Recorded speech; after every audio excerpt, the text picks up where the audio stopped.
নমস্কার, কেমন আছো তোমরা সবাই? আগে বলো। আমার ব্লগে আবার একটা নতুন ভিডিও নিয়ে চলে আসলাম। বেড়াতে গেছিলাম আমি, আমার হাজবেন্ড, তার সাথে বেশ কয়েকজন কাকু কাকিমা বোন, একটা ছোট্ট পুচকে, সকলে মিলে গিয়েছিলাম শুক্রবার দিন একটু বেড়াতে। ছবি তো তোমরা দেখেছো। এবার সেই ব্লগটা তোমাদের সামনে নিয়ে আসলাম।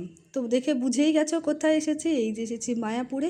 মন্দিরের সামনে এসেই প্রথমে চলে এসেছি আমরা একটা দোকানে, কারণ খিদে পেয়ে গেছে। অনেক সকালে বেরিয়েছি, প্রায় সেই 6:10-15 নাগাদ বেরিয়েছি, এতটা জার্নি করে এসে এখন বাজে প্রায় 10টা মতো। তো চলে এসেছি খেতে।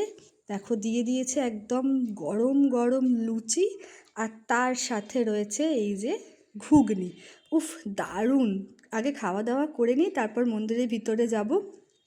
খাওয়া দাওয়া কমপ্লিট করে এই যে চলে এসেছি এখানে। কাকিমা বোন সবাই মিলে এখানে তিলক পড়ছে। আমি পড়িনি তিলকটা, কারণ আমি বললাম যে না, আমাকে পড়াতে হবে না। তো চলো মন্দিরের ভিতরে প্রবেশ করি, তারপর তোমাদের সাথে শেয়ার করব মন্দিরের ভিতরের ভিডিওটা।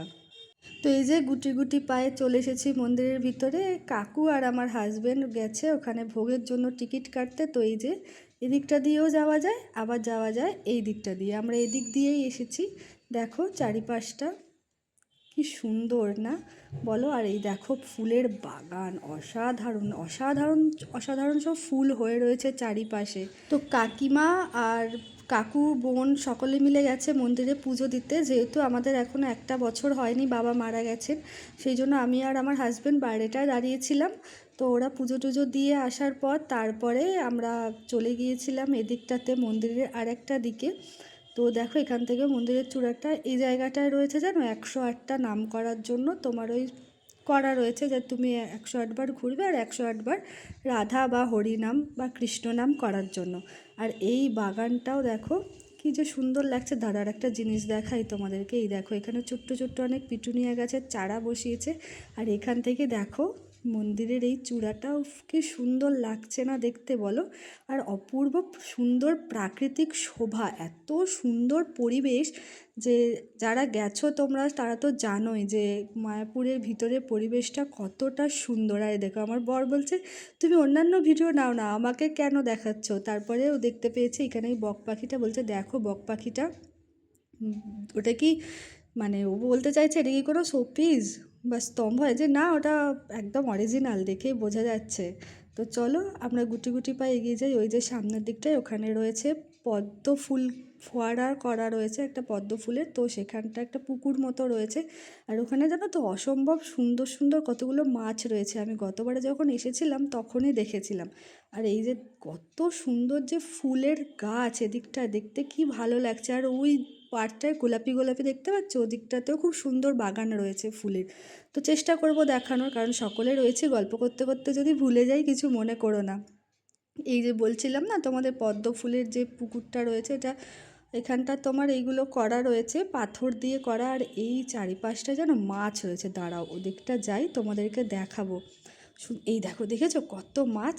তো চলো এখানটা তো তোমাদেরকে যতটা পারলাম দেখালাম। এবার গুটি গুটি পায়ে যাই যেখানে আমরা ভোগ গ্রহণ করব, প্রসাদ খাবো মায়াপুরের সেখানে, কারণ অনেকটা বেলা হয়ে গেছে। এই দেখো আমরা ভোগ প্রসাদ খেয়েছিলাম গীতা ভবনে। গীতা ভবনে যাবার পথে এখানে কত হনুমান দেখলাম। আমি মায়াপুরে প্রথমবার এত হনুমান দেখলাম, জানো? এর আগে যতবার এসেছি আমি কিন্তু হনুমান দেখিনি।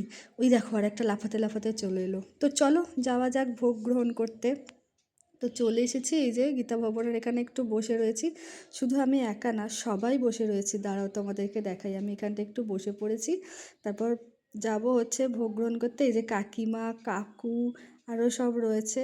আর এই দেখো আমার কর্তাটিকে দেখো, ও এখানে বসে রয়েছে টিকিটগুলো আমাকে দেবার জন্য। ঠিক আছে নিচ্ছি। তো চলো যাবো, এখানে বসে সকলে মিলে একটু গল্পগুজব করে নিই। তারপর এই যে চলে এসেছি, দেখো আমরা একদম ভোগ গ্রহণ করার কক্ষে। তো আমাদের কি কি প্রসাদ দিয়েছে সেটা তোমাদেরকে একবার দেখাই। আমার হাজব্যান্ড এই প্রথমবার মায়াপুরে প্রসাদ খেলো। এই যে ভাত ডাল বেগুনি, একটা কুমড়োর তরকারি, তারপরে দিয়েছে হচ্ছে পনির দিয়ে সমস্ত সবজি দিয়ে একটা তরকারি দিয়েছে। আর মায়াপুরের প্রসাদ আমার দারুণ লাগে খেতে, তোমরা যারা খেয়েছো তারাও জানো কি অপূর্ব স্বাদ। তারপরে দিয়েছিল রুটি, রুটি দিয়ে পনিরের তরকারিটা দিয়ে এটা দারুণ লাগছিলো খেতে। তারপর ছিল হচ্ছে পায়েস। তো আমরা খাওয়া দাওয়া কমপ্লিট করে ওখান থেকে বেরিয়ে পড়েছি, এবার যাব গোশালার উদ্দেশ্যে। তো তো যেতে যেতে তোমাদেরকে সামান্য একটু ভিডিও নিয়ে নিলাম, কারণ দেখো ও এখন মৌরি চেবাচ্ছে, কি বলবো, আর কিছু বলার নেই। তো এই যে চলে এসেছি এখন আমরা গোশালায়। তো চলো, বরকে বললাম তুমিও চলো, ও যেতে চাইছিল না, তারপরে বললাম চলো চলো দেখবে ভালো লাগবে। চলে গেছিলাম গোশালার ওখানেই, দেখো গোশালার অবস্থা কত যে গরু, কি মানে পুরো ভর্তি, এদিকটা এদিকটা, তারপরে আরও সামনের দিকে অনেক অনেক গরু রয়েছে জানো চারিদিকটায়, দেখো। তো চলো দেখি এখানে থেকে এবার নিচে যাই, গিয়ে কিছু কেনাকাটিও করব, তার মাঝে তোমাদের জন্য ছোট্ট একটা গোশালার ভিডিওটা করে নিলাম।